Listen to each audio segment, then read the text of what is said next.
Welcome to our channel. Don't forget to like, to share, and also give us your thumbs up and make sure you subscribe.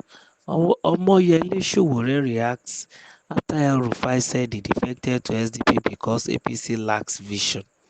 Former presidential candidate and Nigerian activist Omoyele Sowore took to his official X account on Monday to respond to Malam Nasir El-Rufai's revelation of why he defected from the APC to the SDP. El-Rufai had previously served as governor of Kaduna State.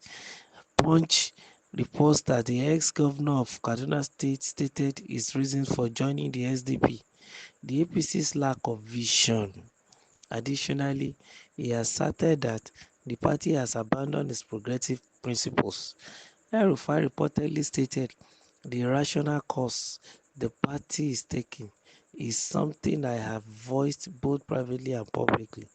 Thus, I have concluded that in order to pursue the progressive ideals that I hold dear, I must seek out another political platform at this stage of my political career." And what was the response of Omoyele Sowore? The All Progressive Congress has never been functioned with a vision. Omoyele Sowore questioned in response on his official X account. Omoyele Sowore stated, "Did APC previously operate with a vision?" That was the question of Omoyele Sowore. Well, that's the statement coming from a politician from a party to another politician who happened to be from another party.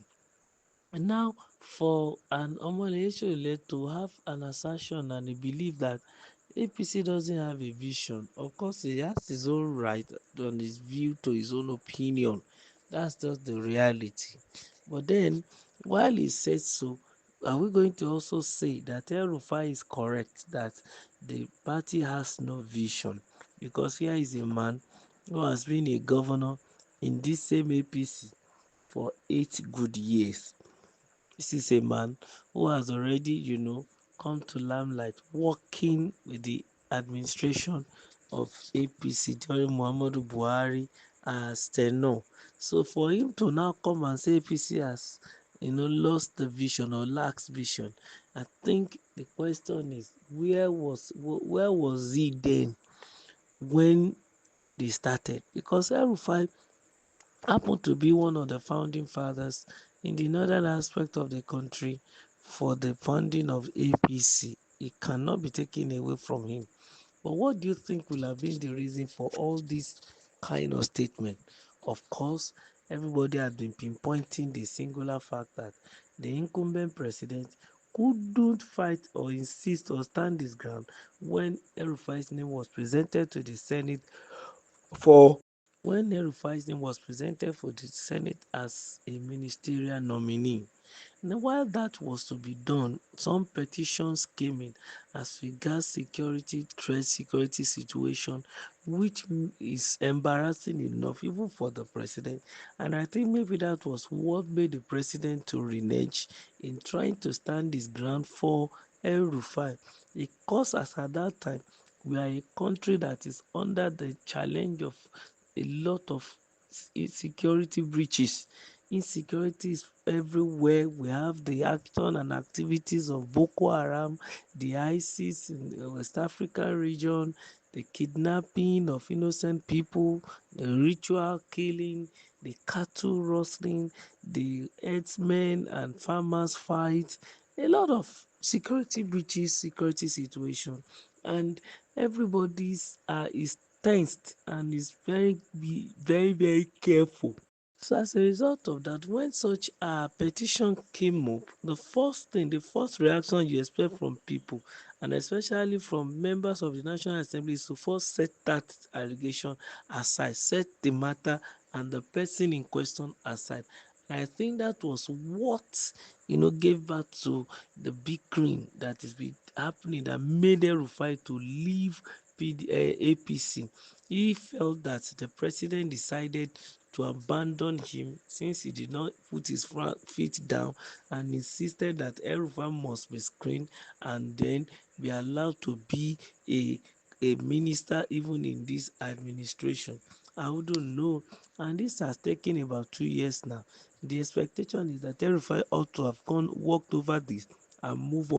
But from the look of things, it seems as if he has not forgiven Mr. President for that error, for that blunder. And not only that again alone, another time some of his allies were arrested and then detained by EFCC in such a situation whereby probably he also tried to go through some back door to negotiate and ask them to give these people stop landing, but he met a brick wall in that situation.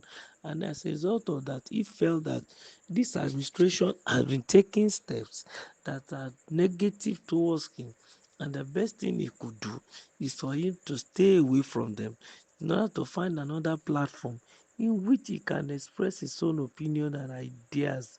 And like he was trying to say, that all progressive minds should come even to the new party. He made mention of the fact that at this stage of his life, he should be able to know what is right and wrong. He should be able to know exactly what he wants and what he doesn't need. And that is what formed the basis. But for him to come and say the party has no vision, that is where Omoyele Sowore came in and challenged him that did APC purely operate with a vision?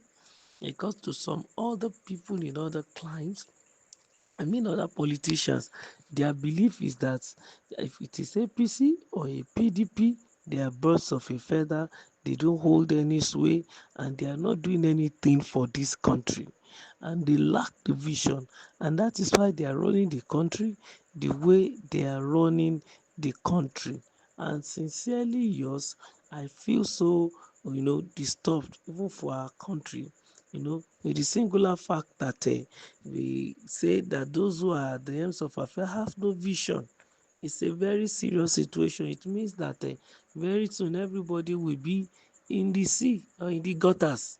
Because if we cannot, believe in the leadership, it becomes an issue, very, very becoming an issue.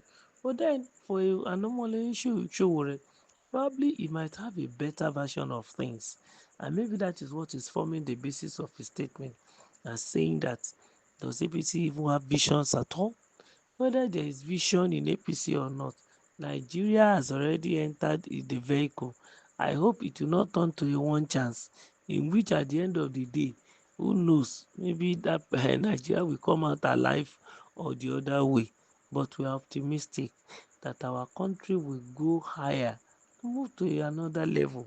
That's our belief. So we should not allow any action or inaction of anybody to demoralize us. But then let's continue to speak truth to power, and let's continue to encourage and also to challenge them so that they can do more.